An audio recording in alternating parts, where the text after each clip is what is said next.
Hi everybody, this short video is going to explain how to use lead groups properly for complicated projects. A lot of us have confusions with it because lead groups doesn't work like we think it does. It's not intuitive for the human brain. It's really powerful, but it's not really that intuitive when it comes to certain complicated arrangements. So how do you use lead groups? So the important thing you have to understand is that lead groups get evaluated from top to bottom. What does that mean? If you're on a certain page and there is a lead group that has to be shown, what it does is that first it comes to lead group 1 and it goes inside your display rules and it sees what pages you have configured it for. So let's say you configured it for certain pages and certain posts, or maybe you configured it for an entire category, whatever you did, right? And if you configure it like that, it'll come in, it'll check the current page and sees if the current page fits inside the display rule. If yes, only this lead group will be evaluated and everything below will be ignored. So in case you're wondering why your pop-up from the bottom group is not showing up, why the ribbon from the bottom group is not showing up, it's because only one lead group can be active at any time.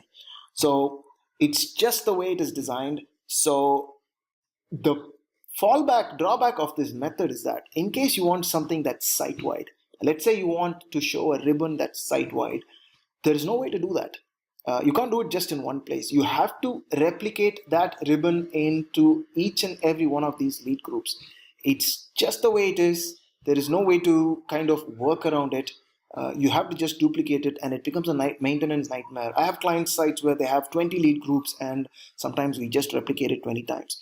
With the new Thrive Architect symbols feature, it does get a little bit easier, but it's pretty buggy.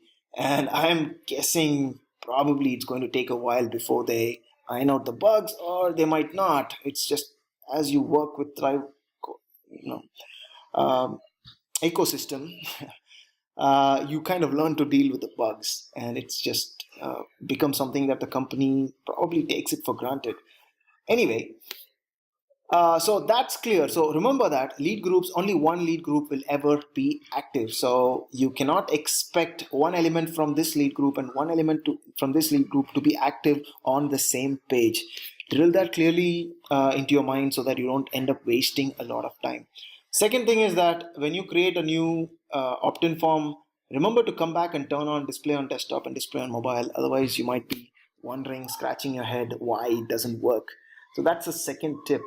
And the way to use or arrange these lead groups is that the bottom one should be the most generic and the top one should be the most specific. What do I mean by that?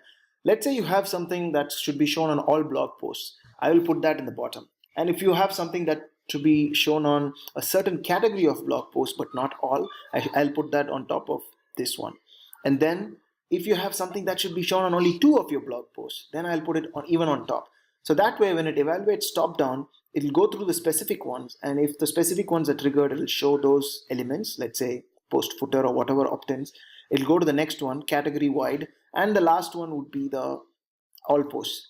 Why should you do this is because if, let's say, you have an all post element and you put it on the top, what will happen is it'll come from the top and it'll evaluate all posts and it'll find out that yes, this current page that you're on, which is probably a blog post, is part of all posts. So it'll just evaluate the generic site-wide one and it'll never evaluate the specific ones.